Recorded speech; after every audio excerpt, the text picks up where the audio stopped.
Hey, this is Danielle, and today we're going to make some easy Halloween trail signs. We are making some signs for our Halloween trail. We're going to make two different ones. We're using crappy pieces of pallet wood that we pulled apart. The short crappy pieces that are going to fall apart on you are perfect for this. So we're going to go ahead and just use our brad nailer and some wood glue to attach these, and then we can add our text. Now, it's Halloween Central right now, if you can't tell. Once you go to put the lettering on, you could use something like your Cricut. However, I think using a thin paintbrush and handwriting as messy as possible is probably the best Halloween look, but that's just me, especially if you got like keep out or something spooky or something that's supposed to be spooky instead of just a street sign.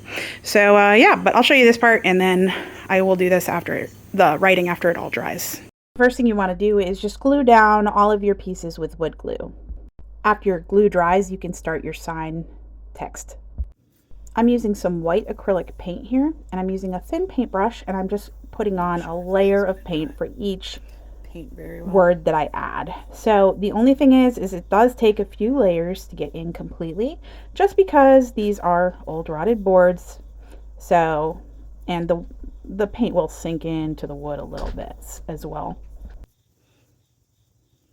For this one, I just used some vinyl with my Cricut. Cut these pretty simple. I tried heat transfer vinyl, but it didn't really adhere very well, probably because of the wood being a little bit old and dirty and yucky. So I fixed it and went to regular vinyl. I will hit this with a hair dryer because the heat helps kind of melt it into the wood a little bit. But that's all. So that's my second one. Hope this was helpful. Take care. Here's what they look like all finished. I hope this was helpful. Thanks so much for watching. Check out my blog post on DIYDanielle.com. Take care.